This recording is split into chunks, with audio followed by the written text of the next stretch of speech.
ராணிப்பேட்டை மாவட்டம் அம்மன் கோயில் தெரு பகுதியைச் சேர்ந்த கணேசன் என்பவரது மனைவி அர்ச்சனா என்பவர் நிறைமாத கர்ப்பிணியாக இருந்த நிலையில் நேற்றிரவு பிரசவ வலி ஏற்பட்டுள்ளது. இதனையடுத்து அவர் ராணிப்பேட்டை நகர ஆரம்ப சுகாதார நிலையத்தில் சிகிச்சைக்காக அனுமதிக்கப்பட்டார். ஆனால் ஆரம்ப சுகாதார நிலையத்தில் மருத்துவர்கள் இல்லாததால் அவருக்கு செவிலியர்கள் மற்றும் மருத்துவமனை ஊழியர்களே பிரசவம் பார்த்துள்ளனர். அப்போது குழந்தை இறந்தே பிறந்துள்ளது. இதனிடையே அர்ச்சனாவிற்கு தொடர்ச்சியாக வாயில் நுரை தள்ளியதால் அவர் அருகில் உள்ள தனியார் மருத்துவமனையில் சிகிச்சைக்காக அனுமதிக்கப்பட்டார். அங்கு அவரை பரிசோதித்த மருத்துவர்கள் அவர் ஏற்கனவே இறந்துவிட்டதாக தெரிவித்துள்ளனர். இதனால் ஆத்திரமடைந்த அர்ச்சனாவின் உறவினர்கள் அர்ச்சனா மற்றும் குழந்தையின் சடலத்தை நகர ஆரம்ப சுகாதார நிலைய வளாகத்தில் முன்பு வைத்து போராட்டத்தில் ஈடுபட்டனர். மேலும் அர்ச்சனாவிற்கு உரிய சிகிச்சை அளிக்கவில்லை என்றும் சிகிச்சை அளிப்பதில் ஏற்பட்ட கவனக்குறைவே தாயும் குழந்தையும் உயிரிழந்ததற்கு காரணம் என்றும், எனவே இது தொடர்பாக உரிய நடவடிக்கை எடுக்க வலியுறுத்தியும் போராட்டத்தில் ஈடுபட்டவர்கள் வலியுறுத்தினர். நல்ல நார்மல் டெலிவரின்னு சொல்லிட்டு 3:30 மணிக்கு டெலிவரி ஆச்சுப்பா. அப்போ பெரிய உயிர் குழந்தை செத்துச்சுன்னாங்க. சரின்னு இருந்தோம். பெரிய உயிர் நல்லா இருந்துச்சுப்பா. எந்த டாக்டர் வந்து செக்கல வயிறு வலி குழந்தை தூச்சுனுப்பாப்பா. அப்போ வந்து எதுவுமே பார்க்கலப்பா. டாக்டர்ல காப்பி கொடு நாட்டு வாங்கி கொடுத்தா சரியா போயிடும், ஒண்ணுமே ஆகாது அப்படின்னு பாப்பா. தமிழகத்தில் கொரோனா தடுப்புப் பணிகளை தமிழக அரசு முழுவீச்சில் மேற்கொண்டு வரும் நிலையிலும் தொற்று பரவல் முழுமையாக கட்டுக்குள் வரவில்லை. இந்நிலையில் திமுகவின் சென்னை தெற்கு மாவட்ட செயலாளரும் சைதாப்பேட்டை சட்டமன்ற உறுப்பினருமான மா சுப்பிரமணியனுக்கு கொரோனா தொற்று உறுதி செய்யப்பட்டுள்ளது. அவரது மனைவிக்கும் கொரோனா பாதிப்பு உறுதி செய்யப்பட்டுள்ளது. வேளாண் சட்டங்களுக்கு எதிரான ஆர்ப்பாட்டத்தில் பங்கேற்கவிருந்த நிலையில் கொரோனா தொற்று கண்டறியப்பட்டது. தற்போது அவர்களை தனிமைப்படுத்தி மருத்துவமனையில் சிகிச்சை அளிக்கப்பட்டு வருகிறது. தமிழகத்தில் உள்ள மிக முக்கிய பிரமுகர்களுக்கு அடிப்படைவாத அமைப்பினர் மற்றும் சமூக விரோத அமைப்புகள் மூலம் அச்சுறுத்தல் இருப்பதாக தமிழக காவல்துறைக்கு உளவுத்துறை தகவல் தெரிவித்துள்ளது. அதன் அடிப்படையில் முதலமைச்சர் எடப்பாடி பழனிசாமிக்கு வழங்கப்பட்டு வரும் பாதுகாப்பை காவல்துறையினர் அதிகரித்துள்ளனர். முதலமைச்சருக்கு G+ பாதுகாப்பு, SP, CID பிரிவு மற்றும் சென்னை காவல்துறை ஆகியவை மூலம் வீடு, அலுவலக மற்றும் கான்வாய்களில் பாதுகாப்பு வழங்கப்படுகிறது. ஆயுதம் ஏந்திய போலீசார் 24 மணி நேரமும் பாதுகாப்பு அளித்து வரும் நிலையில் புதிதாக ஏற்பட்டுள்ள அச்சுறுத்தலை தடுக்கும் விதமாக தீவிர பாதுகாப்பும் கண்காணிப்பும் ஏற்படுத்தப்பட்டுள்ளதாக காவல்துறை தரப்பில் தெரிவிக்கப்பட்டுள்ளது. ஏற்கனவே தீவிரவாத கும்பல்களால் இந்து அமைப்பு தலைவர்கள், RSS அமைப்பினருக்கு அச்சுறுத்தல் இருப்பதாக கிடைத்த உளவுத்துறை தகவலை அடுத்து அனைத்து மாவட்ட காவல் உயர் அதிகாரிகளும் உஷார்படுத்தப்பட்டு தீவிர கண்காணிப்பில் ஈடுபட உத்தரவிடப்பட்டுள்ளது. மத்திய அரசின் புதிய வேளாண் சட்டங்களுக்கு எதிர்ப்பு தெரிவித்தும் இந்த சட்டங்களை திரும்பப் பெறக் கோரியும் புதுச்சேரியில் அம்மாநில முதலமைச்சர் நாராயணசாமி தலைமையில் திமுக தோழமை கட்சிகள் சார்பில் ஆர்ப்பாட்டம் நடைபெற்றது. இந்த ஆர்ப்பாட்டத்தில் பேசிய முதலமைச்சர் நாராயணசாமி வேளாண் சட்டங்களை திரும்பப் பெறக் கோரி கிராமம் கிராமமாக சென்று மக்கள் சக்தியை திரட்டி போராட்டத்தில் ஈடுபடுவோம் என்று தெரிவித்தார். மேலும் தமது ஆட்சியை கலைத்தாலும் வேளாண் சட்டங்களுக்கு எதிராக போராட்டத்தில் ஈடுபடுவோம் என்றும் நாராயணசாமி கூறினார். விவசாயிகளுடைய நிலம் பறிபோய்விடும், விவசாயிகள் கூலிகளாக வேலை செய்வார்கள், விவசாயிகளுக்கு உத்தரவாத விலை கொடுக்க வேண்டும் என்று நாம் நம்முடைய ஆட்சி காலத்தில் கொண்டு வந்தோம். MSP அவர்களுக்கு குறைந்தபட்ச விலைக்கு குறைவாக யாரும் அந்த பொருட்களை வாங்கக்கூடாது. நெல்லாக இருந்தாலும், பருப்பு வகைகளாக இருந்தாலும், அதே போல தானியங்களாக இருந்தாலும் வாங்கக்கூடாது, கரும்பு உட்பட. ஆனால் இப்பொழுது எந்த விலைக்கு வேண்டுமென்றாலும் இந்த கார்பரேட் கம்பெனிகள் வாங்கிக் கொள்ளலாம்.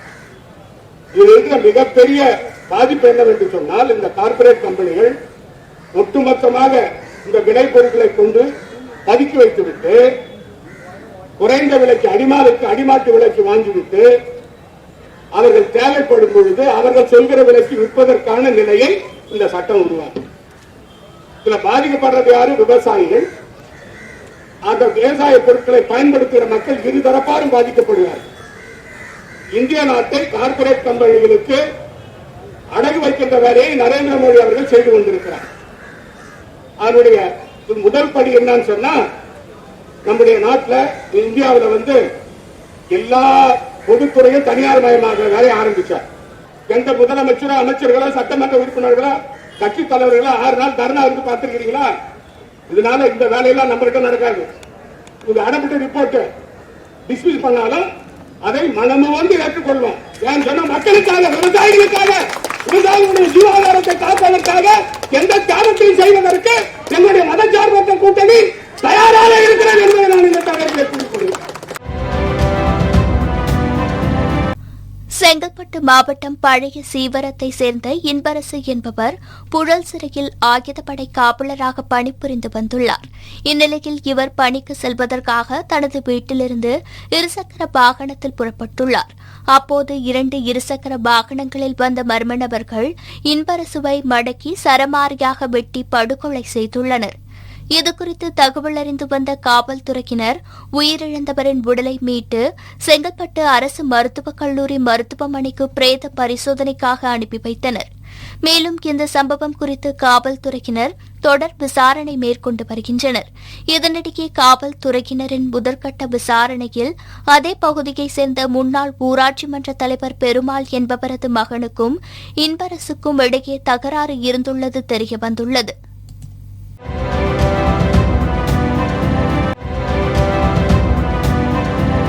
திருப்பூரில் தனியார் தொண்டு நிறுவனம் மூலம் கொரோனா ஊரடங்கு காலத்தில் சேவைகள் செய்தவர்களை கௌரவிக்கும் விதமாக கேடயங்கள் வழங்குதல் மற்றும் நலத்திட்டங்கள் வழங்கும் நிகழ்ச்சி முன்னாள் குடியரசுத் தலைவர் அப்துல் கலாம் அவர்களின் அறிவியல் ஆலோசகர் பொன்ராஜ் தலைமையில் நடைபெற்றது.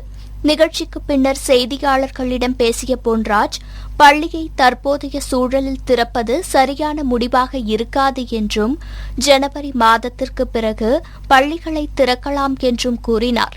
அதுவரையில் ஆன்லைன் மற்றும் கல்வி சேனல் வாயிலாக வகுப்புகளை நடத்தலாம் என்றும் தமிழக அரசு தனது முடிவை மறுபரிசீலனை செய்ய வேண்டும் என்றும் பொன்ராஜ் தெரிவித்தார்.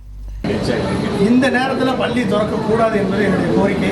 ஏன்னா ஒரு டேட்டா ப்ரிடிக்ஷன் படி செப்டம்பர் 20க்கு மேலே தான் கொஞ்சம் கொஞ்சமாக சென்னையிலேயே குறையும்னு ப்ரிடிக்ட் பண்ணால் இன்னும் குறையலை. இன்றைக்கி இவ்வளோ நாள் ஆச்சு, இப்போ செப்டம்பர் கடைசி வந்துட்டோம், இன்னும் அது குறையலை. மற்ற மாவட்டங்களில் இப்போ தான் அதிகமாக இன்ஃபெக்ஷன் ஆகிட்டுருக்கு, அதிகமாக கூடிக்கிட்டு இருக்கு. அதனால் இந்த நேரத்தில் பள்ளி திறப்பதை தமிழக அரசு மறுபரிசீலனை செய்யணும். டிசம்பர் வரைக்கும் கல்வி தொலைக்காட்சிகள் மூலமாக ஆன்லைன் தேர்வு மூலமாக நடத்தலாம். அவசரப்பட தேவையில்லை. அக்டோபர் 1ஆம் தேதி பள்ளியை திறப்பதை தமிழக அரசு மறுபரிசீலனை செய்து ஜனவரி கூட நீங்கள் திறந்துக்கலாம். அதுக்குள்ள கல்வி பாடங்கள் நடத்துறது கல்வி தொலைக்காட்சி மூலம் நடத்தலாம், ஆன்லைன் மூலம் எக்ஸாம் வைக்கலாம். இப்போ திறப்பது வயதான ஆசிரியர்களுக்கு ஒரு மிகப்பெரிய ஒரு ஆபத்து. கிருஷ்ணகிரி மாவட்டம் ஓசூரில் மாற்றுக் கட்சியினர் 300க்கும் மேற்பட்டோர் திமுகவில் இணையும் நிகழ்ச்சி ஓசூர் எம்எல்ஏ சத்யா தலைமையில் நடைபெற்றது. இந்த நிகழ்ச்சியில் அதிமுக, அமமுக உள்ளிட்ட கட்சிகளில் இருந்து விலகிய பெண்கள் உட்பட 300க்கும் மேற்பட்டோர் தங்களை திமுகவில் இணைத்துக் கொண்டனர். புதியதாக திமுகவில் இணைந்தவர்களை கிருஷ்ணகிரி மேற்கு மாவட்ட செயலாளரும் தளி சட்டப்பேரவை உறுப்பினருமான பிரகாஷ் வரவேற்று பேசினார். திருச்சி மாவட்டம் மணப்பாறை பேருந்து நிலையம் அருகே திடீரென ஒருவர் பயங்கர சப்தமிட்டபடியே கையில் அரிவாளை சுழற்றிக் கொண்டு சுற்றித் திரிந்துள்ளார். இதனை கண்ட மணப்பாறை காவல்துறையினர் அவரை பிடிக்க முயன்றபோது திடீரென அந்த நபர் தப்பி ஓடினார். அப்போது அவரை பிடிக்க முயன்ற கண்ணன் என்பவரை அந்த மர்ம நபர் அரிவாளால் வெட்டிவிட்டு தப்பி செல்ல முயன்றுள்ளார். இதில் கையில் காயமடைந்த கண்ணனை மீட்ட காவல்துறையினர் அவரை மருத்துவமனைக்கு சிகிச்சைக்காக அனுப்பி வைத்தார். இதையடுத்து அந்த மர்ம நபரை பிடித்த காவல்துறையினர் அவரது கையில் இருந்த அரிவாளை பறிமுதல் செய்தனர். பின்னர் அந்த நபரிடம் மேற்கொண்ட விசாரணையில் அவர் திண்டுக்கல் மாவட்டம் கோட்டூரை சேர்ந்த சண்முகவேல் என்பது தெரியவந்தது. தொடர்ந்து சண்முகவேலிடம் காவல்துறையினர் விசாரணை நடத்தி வருகின்றனர். ராமநாதபுரம் மாவட்டம் திருவாடானை ஊராட்சிக்கு உட்பட்ட நகரி காத்தான் கிராமத்தில் ஊராட்சி மன்ற தலைவராக இருந்த கருப்பையா நடந்து முடிந்த உள்ளாட்சி தேர்தலில் போட்டியிட்டு தோல்வியுற்றார். இந்நிலையில் தனக்கு ஓட்டு போடவில்லை என்பதால் அதே ஊரை சேர்ந்த போஸ், அருளாயி, அஞ்சலி தேவி, அரவிந்த் என்பவர்களை கருப்பையா, அவரது மருமகன் மற்றும் அவரது ஆதரவாளர்கள் 6 பேர் கொடுமையாக தாக்கியுள்ளனர். இதில் பலத்த காயமடைந்த 4 பேரும் சிகிச்சைக்காக ராமநாதபுரம் அரசு மருத்துவமனையில் அனுமதிக்கப்பட்டனர். இதுகுறித்து வழக்கு பதிவு செய்த தொண்டி காவல்துறையினர் விசாரணை மேற்கொண்டு வருகின்றனர். சென்னையில் இருந்து லூப்ரிகேண்ட் ஆயில் நிரப்பிக்கொண்டு லாரி ஒன்று பவானி நோக்கி சென்று கொண்டிருந்தது. இந்நிலையில் லாரி சேலம் மாவட்டம் உடையாப்பட்டி பைபாஸ் பகுதி அருகே சென்று கொண்டிருந்தது. அப்போது திடீரென கட்டுப்பாட்டை இழந்த லாரி சாலையில் கவிழ்ந்து விபத்துக்குள்ளானது. இந்த விபத்தில் லாரியில் இருந்த லூப்ரிகேண்ட் ஆயில் வெளியே கொட்டி ஆறாக ஓடியது. தகவல் அறிந்து வந்த தீயணைப்புத் துறையினர் மற்றும் காவல்துறையினர் நுரை கலவையை டேங்கர் லாரியின் மீது கொட்டி தீ விபத்தை தடுத்தனர். இந்த விபத்து குறித்து வழக்கு பதிவு செய்த அம்மாப்பேட்டை காவல்துறையினர் விசாரணை மேற்கொண்டு வருகின்றனர். திருவள்ளூர் மாவட்டம் அம்பத்தூரை சேர்ந்த முகமது ஃபாரூக் என்பவர் வேலூர் மாவட்டம் ஆம்பூரில் உள்ள அரசு நிதி உதவி பெறும் பள்ளியில் உருது மொழி ஆசிரியராக பணிபுரிந்து ஓய்வு பெற்றவர். இவர் பழங்கால நாணயங்கள் மற்றும் உலக நாடுகள் அனைத்திலும் வெளியிடப்பட்ட பழங்கால தபால் தலைகள் ஆகியவற்றை கடந்த 40 ஆண்டு காலமாக சேகரித்து வந்துள்ளார். மேலும் பழங்காலத்தில் பயன்பாட்டில் இருந்த கலைநயமிக்க பித்தளை பாத்திரங்கள் மற்றும் மணல் கடிகாரம் உட்பட பல்வேறு வகையான பொருட்களையும் சேகரித்து வைத்துள்ளார். தற்போது 100 ஆண்டுகளுக்கு முந்தைய நாணயங்கள், தபால் தலைகள் உள்ளிட்டவைகள் தன்னிடம் உள்ளதாக முகமது ஃபாரூக் தெரிவித்துள்ளார். அரியலூர் மாவட்டம் திருமானூர் அடுத்த கோவிலூர் கிராமத்தில் காலை முதலே வானம் மேகமூட்டமாக இருந்த நிலையில் மாலையில் மழை பெய்தது. அப்போது திடீரென ஆலங்கட்டி மழை பெய்ய துவங்கியது. பயங்கர சத்தத்துடன் பெய்த ஆலங்கட்டி மழையை கண்ட சிறுவர்கள் சாலைகளில் விழுந்த ஆலங்கட்டியை ஆச்சரியத்துடன் கையில் எடுத்து பார்த்து மகிழ்ந்தனர். இதேபோல் பாளையத்தேரி, சின்னப்பட்டக்காடு கிராமங்களிலும் ஆலங்கட்டி மழை பெய்தது குறிப்பிடத்தக்கது.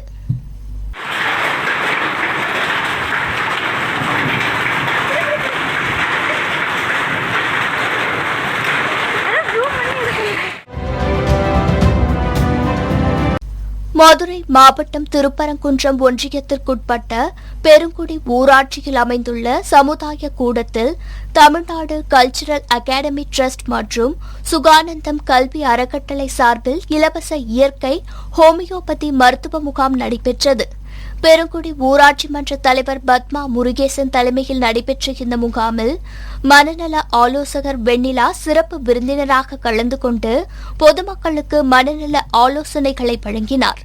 தொடர்ந்து நடைபெற்ற மருத்துவ முகாமில் பொதுமக்களுக்கு மருத்துவம் பார்க்கப்பட்டு மாத்திரைகள் வழங்கப்பட்டது. இங்கே டாக்டர்ஸ் எல்லாருமே வந்திருக்கிறாங்க. சித்தா, அலோபதி இன்னைக்கு மக்கள் மத்தியில் அலோபதி ட்ரீட்மெண்ட்னா அதுதான் அப்படின்னு சொல்லி நினச்சிட்டு இருக்காங்க. இன்னைக்கு கொரோனா காலகட்டத்தில் தீர்வு கூட இன்னைக்கு கபசுர நீர் தான் குடிக்க சொல்லியிருக்காங்க நம்முடைய அரசாங்கமே. சித்த மருத்துவ முறையை தயவுசெய்து மக்கள் மறக்கக்கூடாது, நம்முடைய பாரம்பரியங்களை மறக்கக்கூடாதுன்றதுக்காகவே இன்னைக்கு மக்கள் மத்தியில் சாதாரண ஒரு காய்ச்சல் தலைவலினா கூட அலோபதி ஹாஸ்பிட்டலுக்கு போய் 500 ரூபாய், 600 ரூபாய், 1000 ரூபான்னு செலவு பண்ணிட்டு இருக்காங்க. நம்ம இயற்கையாக சாதாரண ஒரு சுக்கு அரைச்சு போட்டால் தலைவலி குணமாகுன்றது இன்னைக்கு பாட்டி வைத்தியன்றதை மறந்துட்டோம் நம்ம.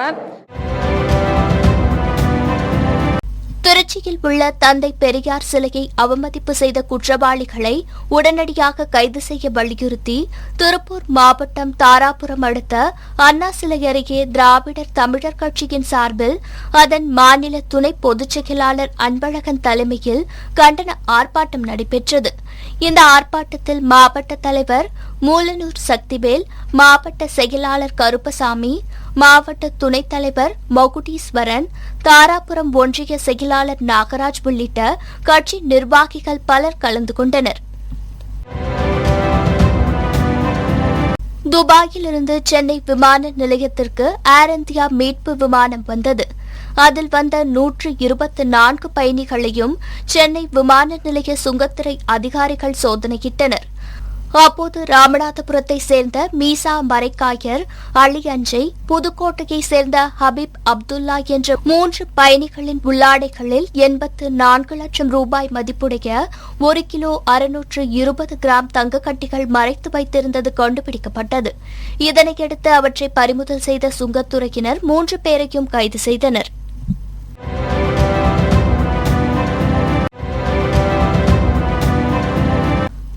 திண்டுக்கல் மாவட்டம் கொடைக்கானலில் உலக சுற்றுலா தினத்தை முன்னிட்டு சுற்றுலா தொழிலை நம்பியுள்ள மக்களின் வாழ்வாதாரத்தை மீட்க வேண்டும் என்பதை கருத்தில் கொண்டு சுற்றுலாத்துறை சார்பில் தூய்மையே சேவை என்ற தலைப்பில் விழிப்புணர்வு கருத்தரங்கம் மற்றும் கலை நிகழ்ச்சி நடைபெற்றது. திண்டுக்கல் மாவட்ட சுற்றுலா அலுவலர் பாலமுருகன் தலைமையில் நடைபெற்ற இந்த கருத்தரங்கில் சுற்றுலா பயணிகளை கவரும் வகையில் புதியதாக சுற்றுலா இடங்களை அறிவிக்க வேண்டும், கொடைக்கானலை தூய்மையாக வைத்திருக்க வேண்டும் என்று ஆலோசிக்கப்பட்டது. இதனைத் தொடர்ந்து நடைபெற்ற கலை நிகழ்ச்சியில் பரதநாட்டியம் உள்ளிட்ட பல்வேறு கலை நிகழ்ச்சிகள் நடத்தப்பட்டது. தூத்துக்குடி மாவட்டம் விளாத்திக்குளம் அடுத்த மாசார்பட்டி அயன்கரிசல் குளம் கிராமத்தை சேர்ந்த தங்கமுத்து என்பவர் தனது குடும்பத்தினருடன் வெளியே சென்றுவிட்டு வீடு திரும்பியுள்ளார். அப்போது வீட்டின் ஓடு பிரிக்கப்பட்டு அலமாரியில் வைக்கப்பட்டிருந்த 10 சவரன் தங்க நகை மற்றும் 16,000 ரூபாய் ரொக்கப்பணம் ஆகியவை கொள்ளையடிக்கப்பட்டிருப்பதைக் கண்டு அதிர்ச்சியடைந்தனர். இதுகுறித்து தங்கமுத்துவின் மனைவி சரோஜா மாசார்பட்டி காவல் நிலையத்தில் அளித்த புகாரின் பேரில் வழக்கு பதிவு செய்த காவல்துறையினர் மர்ம நபர்களை தேடி வருகின்றனர். சென்னை பூவிருந்தவள்ளி அருகே உள்ள தனியார் மருத்துவக் கல்லூரியில் பிரத்யேகமாக காசநோய் கண்காணிப்பு மற்றும் இலவச சிகிச்சை மையம் துவக்கப்பட்டது.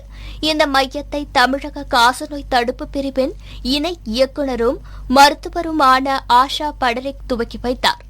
அப்போது பேசிய அவர், இந்த ஆண்டு காசநோய் பாதிப்பு குறித்து ஆய்வு செய்யப்பட்டு வருவதாகவும் வரும் 2025ஆம் ஆண்டுக்குள் காசநோயை வெளியேற்ற பல்வேறு நடவடிக்கை எடுக்கப்பட்டு வருவதாகவும் தெரிவித்தார்.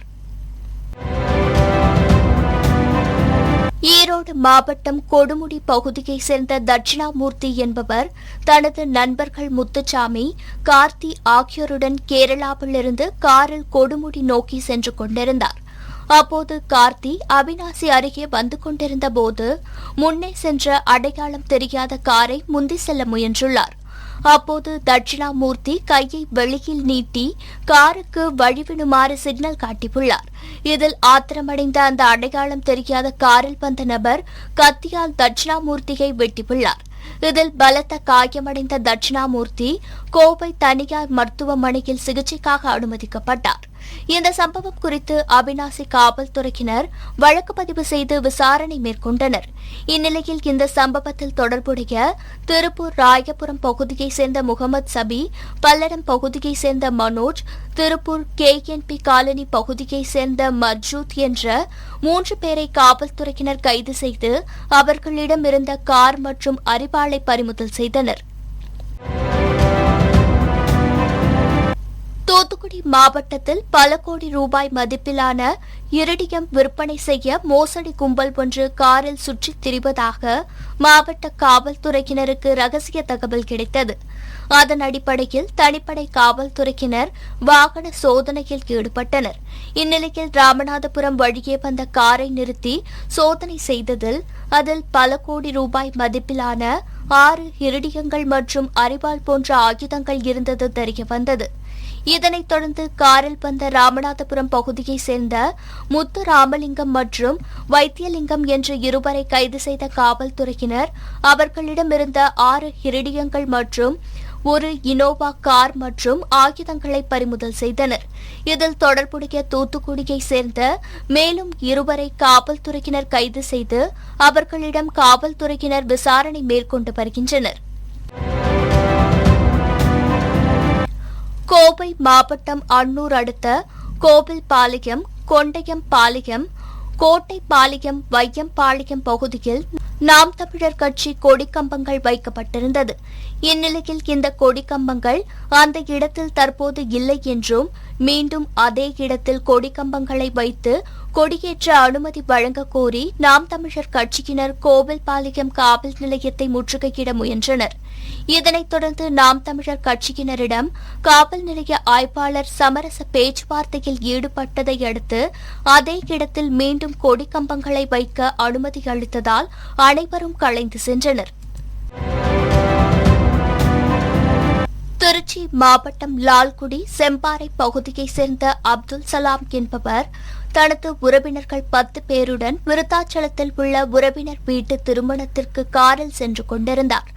அப்போது கார் நிலை தடுமாறி சாலையோரத்தில் நின்று கொண்டிருந்த லாரி மீது மோதியது. இந்த விபத்தில் அப்துல் சலாம், உபேதுல்லா, அப்துல் சலாம், ரஹமத்துல்லா, இப்ராஹிம், சபையுல்லா, பஷீரா, ஜெரினா பீபி, ஜெய்துன், முகமது சவுத் என்பவர்கள் படுகாயமடைந்தனர். தகவல் அறிந்து சம்பவ இடத்திற்கு வந்த காவல்துறையினர் காயமடைந்தவர்களை மீட்டு மருத்துவமனையில் சிகிச்சைக்காக அனுமதித்தனர். இருப்பினும் அப்துல்லா சலாம் சிகிச்சை பலனின்றி உயிரிழந்தார். இந்த விபத்து குறித்து வழக்கு பதிவு செய்த காவல்துறையினர் விசாரணை மேற்கொண்டு வருகின்றனர். ராணிப்பேட்டை மாவட்டம் அரக்கோணம் நகரில் 31வது மற்றும் 22வது வார்டுகளில் 40 லட்சம் ரூபாய் மதிப்பீட்டில் புதிதாக கட்டப்பட்ட அங்கன்வாடி மைய கட்டிடத்தை அரக்கோணம் சட்டமன்ற உறுப்பினர் சு ரவி திறந்து வைத்தார். அரக்கோணம் அதிமுக நகர செயலாளர் KB பாண்டுரங்கன் தலைமையில் நடைபெற்ற இந்த நிகழ்ச்சியில் நகராட்சி ஆணையர், அங்கன்வாடி பணியாளர்கள் மற்றும் நகராட்சி ஊழியர்கள், அதிமுக கட்சி நிர்வாகிகள் உள்ளிட்ட பலர் கலந்து கொண்டனர். நீலகிரி மாவட்டம் குன்னூர் அடுத்த 27வது வார்டு ஓட்டுப்பட்டறையில் இயங்கி வந்த ரேஷன் கடையில் சுமார் 850 வாடிக்கையாளர்கள் உள்ளனர். இங்கு அரிசி, பருப்பு, சர்க்கரை மற்றும் அத்தியாவசிய பொருட்கள் இருப்பு வைக்கப்பட்டுள்ள நிலையில் ரேஷன் கடையின் பின்பக்க சுவர் முழுவதும் இடிந்து விழுந்தது. மேலும் ரேஷன் கடை அருகே இருந்த சுகாதார மையத்தின் மீதும் சுவர் இடிந்து விழுந்தது. இதில் ரேஷன் பொருட்கள் சேதமடைந்தது. தகவல் அறிந்து வந்த நிக்கல்சன் கூட்டுறவு சங்க தலைவர் ரவி மற்றும் ஊழியர்கள் ரேஷன் பொருட்களை அப்புறப்படுத்தும் பணியில் ஈடுபட்டனர். இந்நிலையில் தரமான கட்டிடம் கட்டித்தர வேண்டும் என்று அப்பகுதி மக்கள் கோரிக்கை விடுத்துள்ளனர். திருவாரூர் மாவட்டம் மன்னார்குடி அடுத்த பாமணி கிராமம் மேலத்தெருவை சேர்ந்த சுந்தரமூர்த்தி என்பவர் டீ கடைக்கு மிதிவண்டியில் சென்றுள்ளார். அப்போது அருந்து கிடந்த முன்பயரை சுந்தரமூர்த்தி எதிர்பாராத விதமாக மிதித்துள்ளார். அப்போது அவர் மீது மின்சாரம் பாய்ந்ததில் அவர் சம்பவ இடத்திலேயே உயிரிழந்தார். இதுகுறித்து தகவல் அறிந்து சம்பவ இடத்திற்கு வந்த மன்னார்குடி காவல்துறையினர் சுந்தரமூர்த்தியின் உடலை மீட்டு பிரேத பரிசோதனைக்காக மன்னார்குடி மாவட்ட தலைமை அரசு மருத்துவமனைக்கு அனுப்பி வைத்தனர். மேலும் இந்த சம்பவம் குறித்து வழக்கு பதிவு செய்த மன்னார்குடி காவல்துறையினர் விசாரணை மேற்கொண்டு வருகின்றனர். லைன்லாம் ரொம்ப பழுதறிஞ்சு கிடக்கு, ரொம்ப தாழ்வான நிலையில் தொங்கிக்கிட்டு இருக்கு.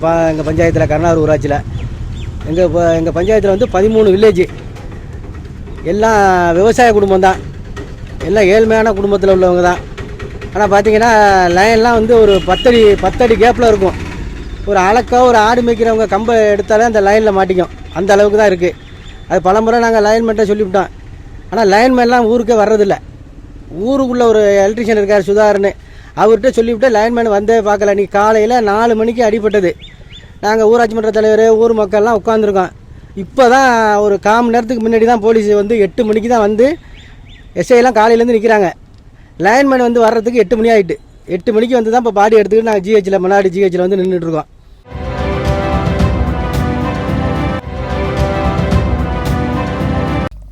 திண்டுக்கல் மாவட்டம் கொடைக்கானலில் உள்ள உக்கார்த்தே நகர் புனித ஆரோக்கிய மாதா தேவாலயத்தில் உள்ள கோவில் உண்டியல் மற்றும் கோவில் கதவுகள் மர்ம நபர்களால் உடைக்கப்பட்டு அதிலிருந்த பணம் திருடப்பட்டிருந்தது.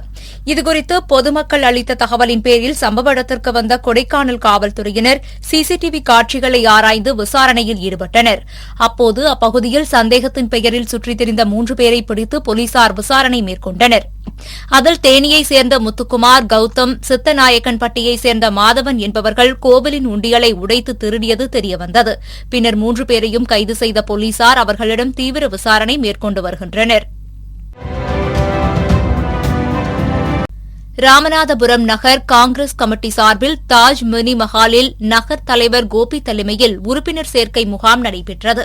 அகில இந்திய காங்கிரஸ் கமிட்டி உறுப்பினர் செல்லதுரை அப்துல்லா, தமிழ்நாடு காங்கிரஸ் கமிட்டி பொதுக்குழு உறுப்பினர் ரமேஷ் பாபு ஆகியோர் முன்னிலையில் நடைபெற்ற இந்த முகாமில் ஏராளமானோர் கலந்து கொண்டு தங்களை உறுப்பினர்களாக சேர்த்துக் கொண்டனர். ஈரோடு மாவட்டம் கோபிசெட்டிப்பாளையம் கச்சேரிமேடு புகழேந்தி வீதியைச் சேர்ந்த நிர்மலா என்பவர் நாய்க்கன்காடு பகுதியில் நிர்மல் காட்டேஜ் என்ற தங்கும் விடுதியை நடத்தி வருகிறார். இவர் தற்போது குடியிருந்து வரும் வீடானது அவரது மகள் ரதி என்பவர் பெயரில் உள்ளது.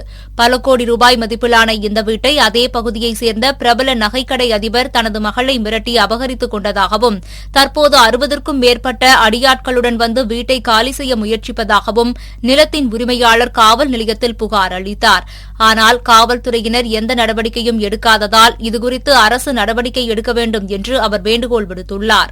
சாவுல தான் இந்த கோபிச்செட்டிப்பாளையத்தில் ஒரு ஜட்ஜா இருக்கிறேன்னு சொல்லி எல்லாத்துக்கிட்டே ஏமாத்திக்கிட்டு, நான் ஜட்ஜா இருந்து ரிட்டையர்ட் ஆனவன் ஏமாத்திக்கிட்டு இருக்க பாரதிக்கும் அத்தானி சிவபிரகாசுக்கும் இது எனக்கு ஒரு பாடமா இருக்கணுங்க. அதே போல அடுத்தவங்க சொத்துக்கு ஆசைப்பட்டு வாங்கியிருக்காரு இல்லையா என் பொண்ணை ஏமாத்தி, அதுக்கும் எனக்கு ஒரு ரெமெடி கிடைக்கணுங்க. அவ்வளவுதான், இதுதான் என்னோட ஆசைங்க.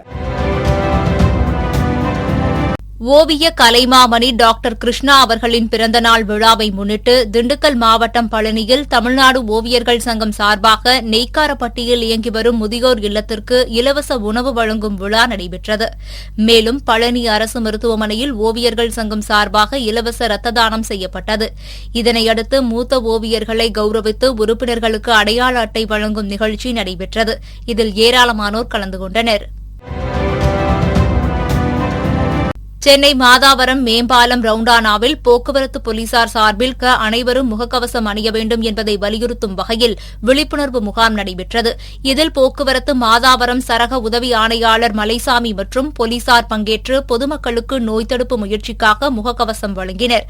மேலும் வாகனங்களை நிறுத்திவிட்டு வெளியே சென்றுவிட்டு திரும்பி வந்து நம்முடைய வாகனங்களை எடுக்கும்போது சானிடைசர் மூலம் கைகளை கழுவி வாகனத்தை துடைத்துவிட்டு வாகனத்தை எடுத்துச் செல்ல வேண்டும் என்றும் விழிப்புணர்வை ஏற்படுத்தினர். கோவை மாவட்டம் வால்பாறைக்கு சுற்றுலா வந்த ஈரோடு கிருஷ்ணன் பாளையத்தை சேர்ந்த சையத் ஷக்கீல் என்பவர் அன்னை வேளாங்கண்ணி மாதா கோவில் அருகில் உள்ள ஆற்றுக்கு சென்றுள்ளார். அப்போது கால் தவறி அவர் தண்ணீரில் விழுந்துள்ளார். இதில் ஆற்றில் இருந்த பாறை இடுக்கில் அவரது கால் சிக்கிக் கொண்டது. இதனையடுத்து அப்பகுதியில் உள்ள மக்கள் சையத் ஷக்கீலை மீட்டு மருத்துவமனைக்கு கொண்டு சென்றனர். அங்கு அவரை பரிசோதித்த மருத்துவர்கள் அவர் ஏற்கனவே உயிரிழந்து விட்டதாக தெரிவித்தனர். இதனையடுத்து அவரது உடல் பிரேத பரிசோதனைக்காக வால்பாறை அரசு மருத்துவமனைக்கு அனுப்பி வைக்கப்பட்டது. சுற்றுலா சென்ற நபர் ஆற்றில் மூழ்கி உயிரிழந்த சம்பவம் அப்பகுதியில் பெரும் பரபரப்பை ஏற்படுத்தியுள்ளது. திண்டுக்கல் மாவட்டம் வெள்ளோடு அடுத்த நரசிங்கபுரம் பகுதியைச் சேர்ந்த காமராஜ் என்பவர் நீண்ட நேரமாகியும் வீட்டிற்கு வராததால் சந்தேகமடைந்த அவரது உறவினர்கள், நண்பர்கள் அனைவரும் காமராஜை தேடியுள்ளனர். இந்நிலையில் நரசிங்கபுரம் பகுதியில் உள்ள குட்டிக்குளம் கண்மாயில் காமராஜ் இறந்து கிடப்பதாக காவல்துறையினருக்கு தகவல் கிடைத்தது. இதனையடுத்து சம்பவ இடத்திற்கு வந்த அம்பத்தூர் காவல்துறையினர் காமராஜின் உடலை மீட்டு பிரேத பரிசோதனைக்காக திண்டுக்கல் அரசு மருத்துவமனைக்கு அனுப்பி வைத்தனர். மேலும் இதுகுறித்து வழக்கு பதிவு செய்த காவல்துறையினர் விசாரணை மேற்கொண்டு வருகின்றனர். ஒவ்வொரு ஆண்டும் செப்டம்பர் மாதம் தேசிய ஊட்டச்சத்து மாதமாக கொண்டாடப்படுகிறது. இதனை கருத்தில் கொண்ட ஈவே ஆக்க வேளாண் அறிவியல் மைய ஒருங்கிணைப்பாளர் சரவணன் சத்துணவு திட்டத்தில் குழந்தைகளுக்கு வழங்கப்படும் உணவில் ஊட்டச்சத்து நிறைந்த காய்கறிகளையும் பழங்களையும் கீரைகளையும் வழங்க வேண்டும் என்பதற்காக காந்தி கிராம வேளாண் அறிவியல் மையத்தில் இயற்கையாக விளைந்த 18 வகையான காய்கறி கீரை விதைகளை குழந்தை வளர்ச்சி திட்ட அலுவலர் காலின் செல்வராணியிடம் வழங்கினார். இதனைத் தொடர்ந்து குழந்தை வளர்ச்சி திட்ட அலுவலகத்தின் பின்புறம் உள்ள தோட்டத்தில் ஆத்தூர் ஊராட்சி ஒன்றிய வட்டார வளர்ச்சி அலுவலர் ஜெயச்சந்திரன் மரக்கன்றுகளை நட்டு வைத்து மாதிரி ஊட்டச்சத்து காய்கறி தோட்டத்திற்கான பணிகளை துவக்கி வைத்தார்.